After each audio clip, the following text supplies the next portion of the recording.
Good afternoon, guys. Nandito lang ako sa bintana. Nagbibilang lang akong ilang sasakyan ang dumadaan habang ako ay hindi makaalis-alis kasi grabe ang ulan.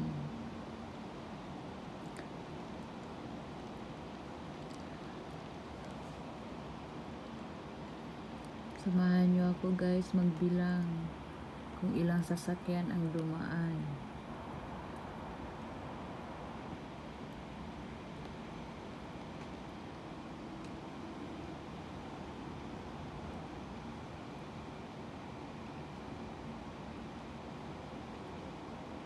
Alam nyo, guys, pa-winter na talaga dito kasi ganito na ang panahon eh. Hindi na mainit, palagi nang umuulan, kaya umpisa na ngayon ang winter, pang winter na weather. May bus na. Nagustuhan ko namang umulan, kaso lang may nakakaano lang sa mga plano mo yung ulan. Nakakasira, di ba? Kasi gusto mong umalis, gusto mong umalis kasi may pupuntahan ka, hindi ka makaalis-alis kasi nga umuulan. Ayaw ko pa naman mabasa yung paa ko. Nakapark yung isang motor siguro, nag-traffic.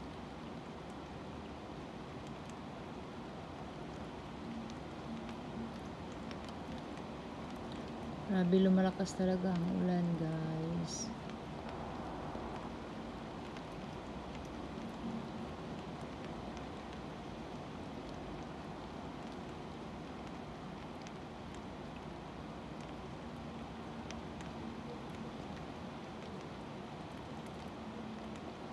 Delikado sa biyahe ngayon. Sobrang lakas ng ulan. Kanina pa tong umaga umulan, or kagabi pa yata. Pero ngayon lang lumakas ang ulan. Kaya yung lola ko hindi pa nakaka-uwi. Umalis kasi sandali, may bibilhin. Kaya yun, ayan tuloy. Hindi siya nakabalik agad. Yan ang problema pag umulan. Ulan at saka init, hindi mo talaga sila makokontrol. Kasi kung sobrang init naman, makakaalis ka, pero grabe, nakaka-stress din ang init. Pag ulan naman, di ka rin makaalis kasi mababasa ka. Kaya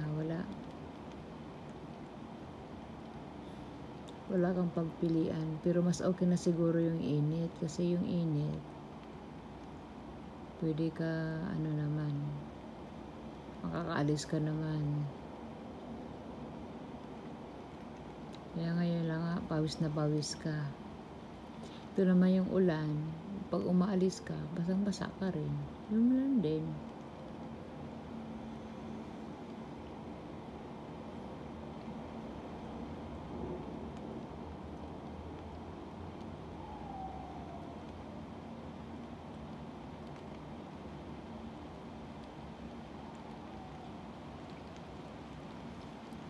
Grabe, guys, kasi pag ganyan na stuck yung sakyan, nagka-traffic din yung sa may unahan. Dami pa rin sasakyan kahit nagbabagyo na. Naku po.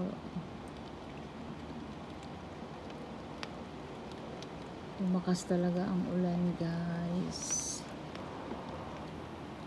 Ulan na talaga siya.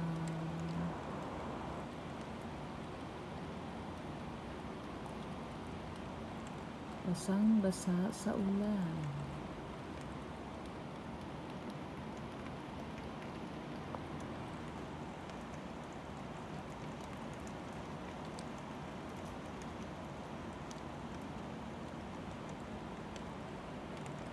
Hindi ko na nabilang ang sasakyan.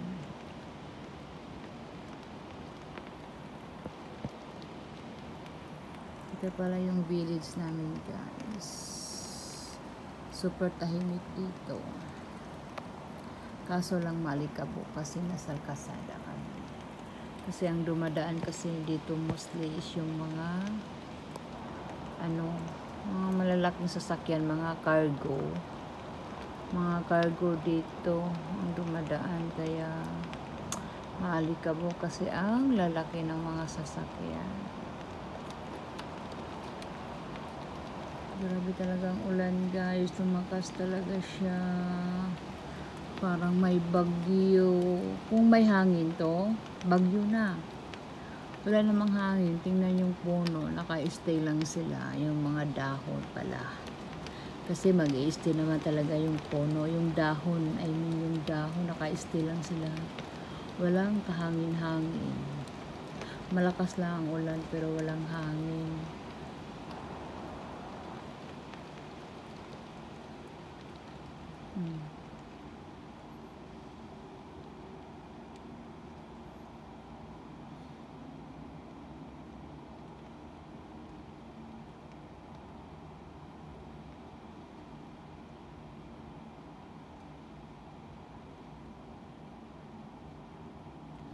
Ayan, yan, shuttle bus yan doon sa Fairview.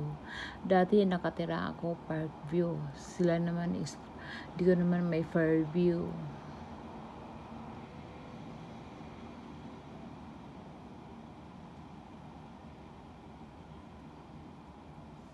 Alam mo, kahit maulan, ang init-init dito sa loob ng bahay.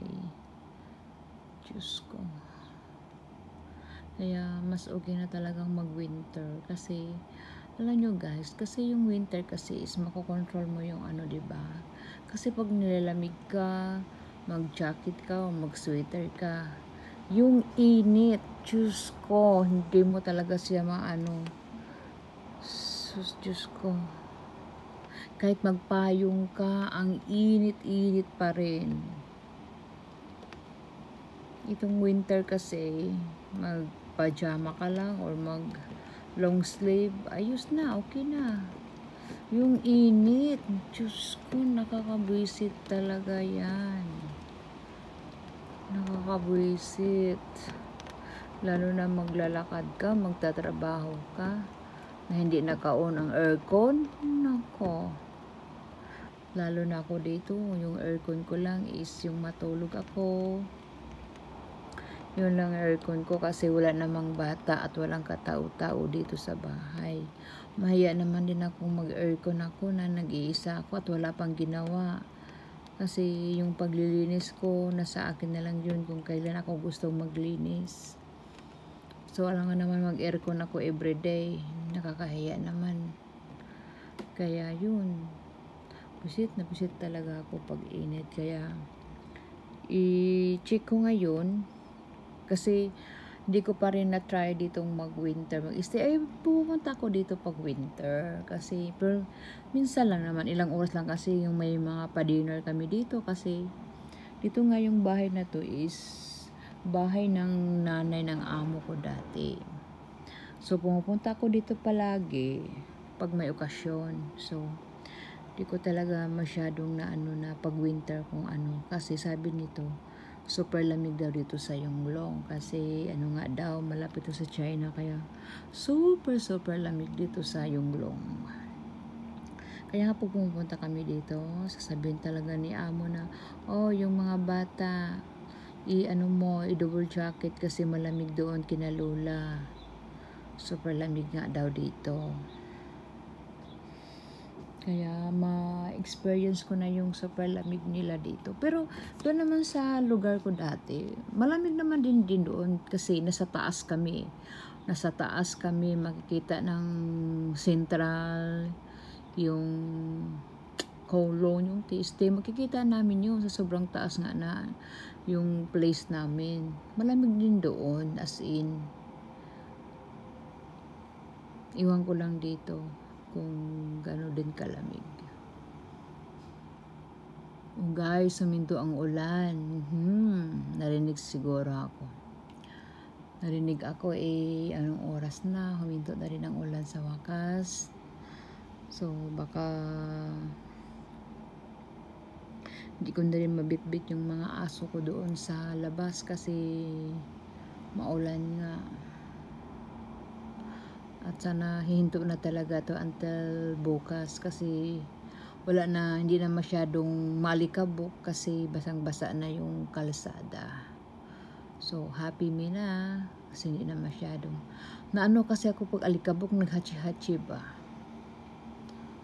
Itong ilong ko, umarte din to minsan. Kaya nabubwisit ako paglabas ko kasi nagdadala kasi ako ng aso. Yun, ilalabas ko dyan ng aso. Kaya pag makasalubon ako ng mga sasakyan, Diyos ko, parang sarap batugan yung mga sasakyan na dumadaan. Kasi sobrang init, sobrang alikabok nga. May sasakyan na pumasok. Minsan alam mo yung guard na yan, yung guard lang, kailangan pa bang ibusina bago buksan yung gate. Ibang ko ba kung natutulog yata yung guard na yan dyan. Para yung nagbubusina yung pumapasok. Nasa harap lang naman siya ng gate. Hindi pa ba niya yung nakita?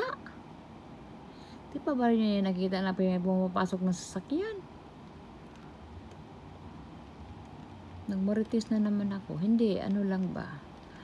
Palayo kasing marinig yung nagbubusina. Isip-isip ko lang yung guard na sa harap. Kasi salamin naman yung ano niya, nakapalibot. Natutulog kaya yun? Or ano, nag-Facebook.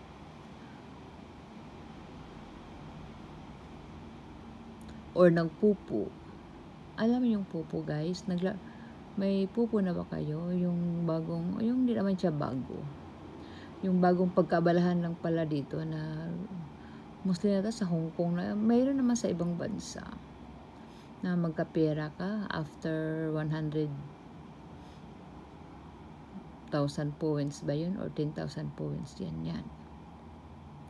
Pag maka-reach ka niyan, pwede ka na magka-withdraw, maging pera yung coins mo. So ito na. At sa wakas, naka-ano na rin ako ng isang video.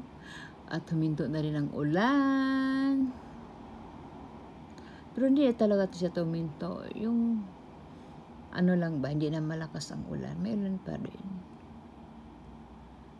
So, thank you guys. Thank you. Thank you for watching my video. Crazy video.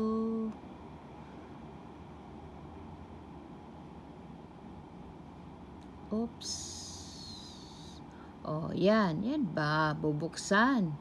Hindi yung, di ba yung kanina nakita nyo na huminto na siya, wala pang bumukas, nagbubusina.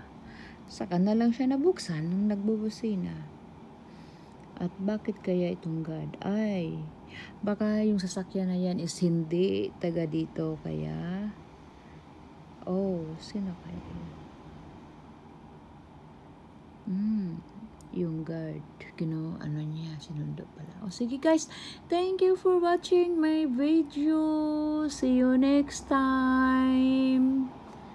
Thank you.